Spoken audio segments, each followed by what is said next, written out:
it's become different.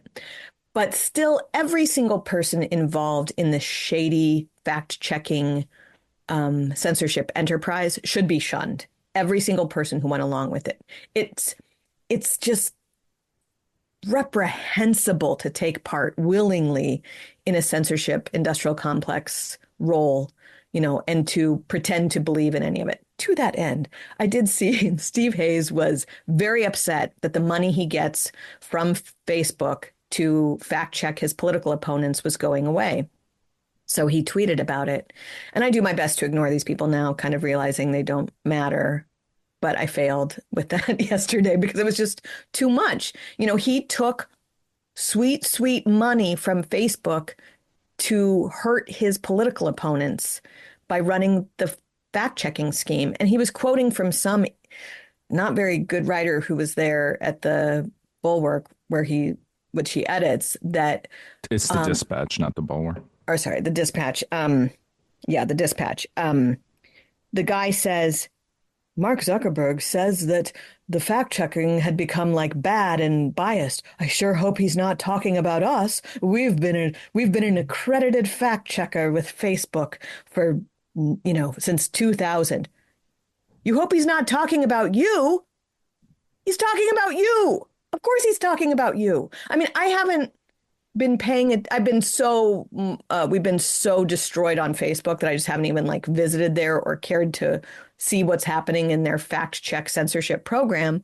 But in the year 2020, shortly before the election, Steve Hayes and the Dispatch got the Susan B. Anthony list censored.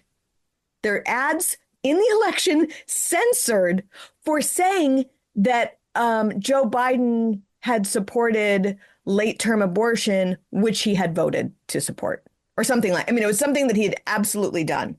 They were 100% right, and Steve Hayes got them censored in the middle of an election. And he's posting stuff saying I sure hope he's not talking about us. We were the highest and most ethical fact checkers in history. No, you were awful. You did evil things that led to babies being killed. How could you not think about your role in this and be honest about it, Yeah, I just looked it up. I didn't even remember this. Facebook used their fact check to censor Susan B. Anthony list, but it was incorrect.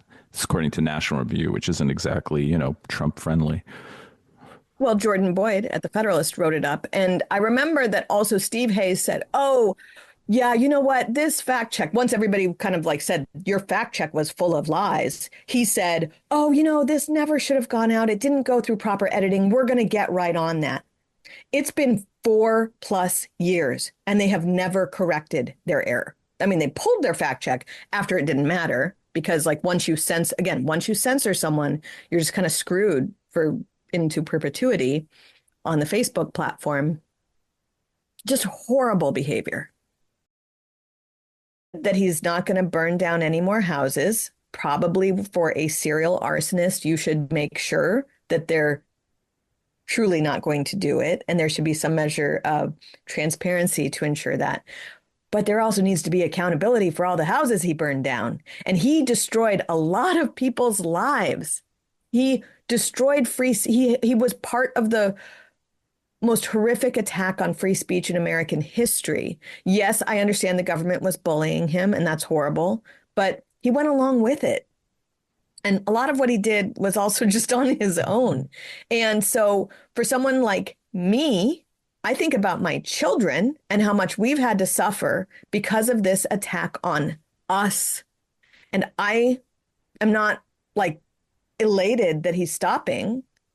I think that's good. But I also think that what he did to me and my family, the fact that I've had to work around the clock for years just to keep something going, that I've had to face so much pressure from so many people who just went along with it. And I had to fight hard for it. And what I missed out for my family and my health and all of that, I'm not ready to be oh, great, Mark Zuckerberg says he's not going to do it anymore. I mean, I want there to be payment for it. Do you know what I'm saying?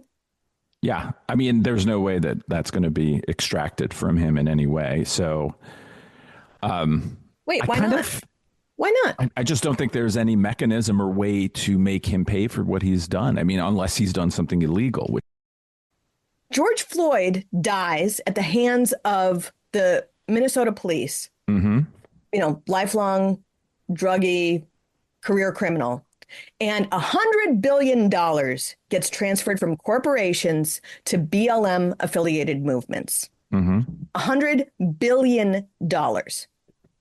I'm not asking for $100 billion, but I certainly think Facebook, which probably was responsible for many tens of millions of that transfer of wealth, they can certainly do something to help out non-leftist media. Absolutely.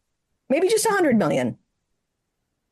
Yeah, I mean, he could. I'm just saying that it's going to be difficult to force him or impel him or compel him to give reparations for the things he's done. That's all I'm saying. I mean, that's just reality. I'm not saying he can't help conservative media. Maybe, if he wants to, but it seems unlikely to me that he would do that.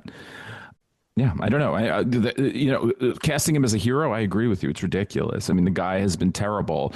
This may well just be him as usual. Like I was going to say this before, he feels like an easily manipulated person and kind of weak when it comes to this kind of stuff. So he'll just go, Elon Musk has given him a spine in a way on this issue, probably.